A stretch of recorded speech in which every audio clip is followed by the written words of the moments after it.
Have you been trying to lose weight and the weight's just not coming off? Have you been going to the gym and you're not seeing results? Well, stay tuned. I'm going to share with you 5 reasons why the fat's not coming off faster.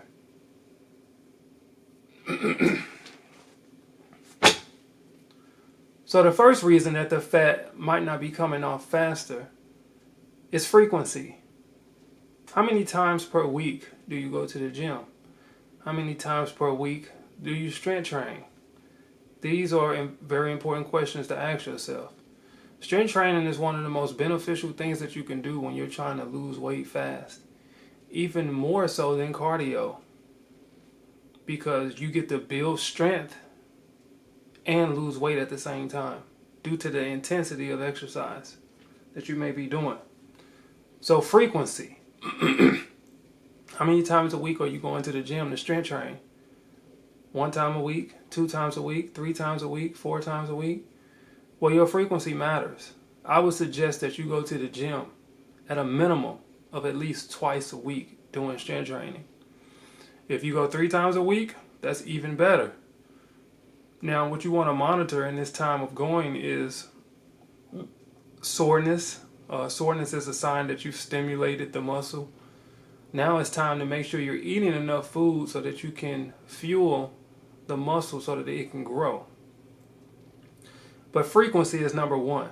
You got to be going to the gym at least twice a week doing strength training. 3 times a week is great. 4 times a week is great. Now, you don't have to be in the gym all day. If you're doing strength training properly, if you're doing it right, you shouldn't be in the gym per session no more than 30 to 40 minutes, even if you're training by yourself. So, number 1, frequency. Number 2, your metabolism might be slowing down. Oftentimes, when people are trying to lose weight, they often go on a caloric deficit. You know, you're eating maybe 1,500 to 600 calories a day. Now, that's okay, but your body is meant for survival. Our bodies are amazing, truly. The more I learn about it, the more amazed I become. But your body is geared for survival. If you cut yourself right now, there's going to be antibodies and different things within your blood that's going to rush to that spot and stop the bleeding. So when it comes to your body trying to lose weight, if your body is noticing that there's no food coming in, but yet you're steady trying to put energy out, it's going to slow down your metabolism. So what exactly is metabolism? Metabolism is the rate in which food breaks down to be utilized for energy. So with you eating on a caloric deficit, your body is thinking, I don't know the next time they're going to eat. I don't know the next time they're going to bring in a sufficient amount of fuel so that I can use what we have now within us. See, your body is trying to save what it has because it may be an emergency situation that comes up in the future. It's kind of like an emergency savings account. Like, you don't really use it unless you have to. So your body is doing the same thing. If you're not taking in enough calories, if there's not a surplus of calories, you're actually doing a disservice as far as trying to lose the weight, because your body is going to slow down the speed in which it processes food because it's not knowing if it's going to have anything to eat tomorrow at the rate in which you may be taking in calories. So on the flip side of that, you want to make sure you're eating enough so that your metabolism doesn't shut down. The third reason, as far as why the fat might not be coming off faster, is the intensity of your exercising. Cardio is not really intense. Most people, when I look at the gym, they're not sprinting. There might be a slight jog, but I don't see people sprinting on treadmills. I don't see people sprinting on ellipticals. I don't see people sprinting on bikes. And I know I don't see people sprinting on the Stepmaster. But if you want to make your cardio more intense, you need to speed up the rate in which you're doing it. Now you might say, well, I'm not going to do it that long. I won't be able to do it for 30 minutes if it's more intense. That's fine. Your body burns calories at rest as well. If you have a good, strong workout, your body is still going to burn calories even when you're done exercising. So you want to make sure you're using enough intensity. When you're strength training, most people are not using enough weight. It's kind of like just going through the motions. But as the saying goes, if it was easy, everybody would do it. If it was easy, everybody would be in shape. So some of you need to push yourselves a little harder. If you're not sure exactly what to do, hit us up on our website. Check out some of the things that we offer. But our workouts are geared to ensure that you're training as intense as you need to be in order to see results. Number 4, as to 5 reasons that the fat might not be coming off faster. It's the exercises that you're using when strength training. And I just want to insert, you need to be strength training. Strength training is one of the most beneficial things that you can do for your health. But the exercises that you're using is important.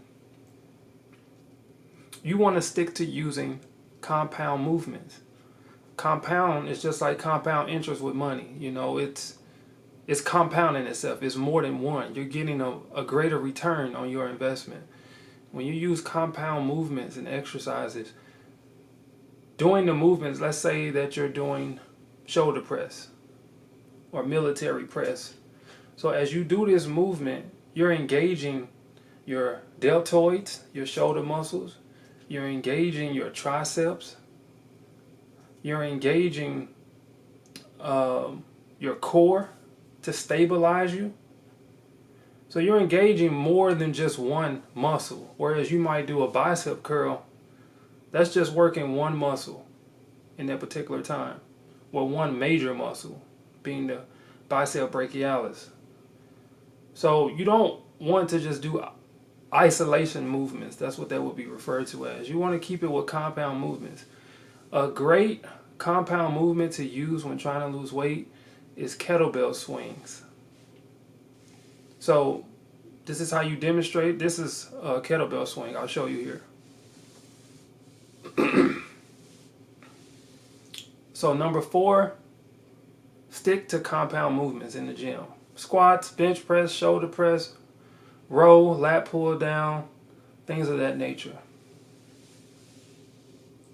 And number 5, as to why you may not be losing the fat as fast as you would like to. You're trying to tear down before you build up. Now, there's nothing wrong with going on a caloric deficit as you strength train, but some of you are making it a lifestyle, and you're trying to tear it down before you build it up. So it's more specifically what I'm saying is, how much pre-existing muscle tissue do you have on your body before you go trying to lose weight? Because that matters. The more lean muscle tissue that you have on your body before you start a weight loss program is going to aid you in losing that weight. More muscle, the faster the weight comes off. Less muscle, the less time the weight comes off. And if you're trying to lose fat specifically, you're in a bit of a dilemma, because trying to build muscle is a specific goal. Trying to lose fat is a specific goal. But you want to make sure you're putting more muscle on first before you go trying to tear it down. So build the muscle, then lose the fat. I know most of you watching this might not be bodybuilders, but essentially that's what you're doing. You're bodybuilding. You're building your body so that it's shaped and have the composition and the physique that you would desire. But the first thing in this journey of fat loss is muscle building. Put some muscle on your frame. Add some strength to your body. And I guarantee you that the weight will come off. But if you have questions or concerns, hit us up. And until next time, as I always say, remember, learn, change, grow.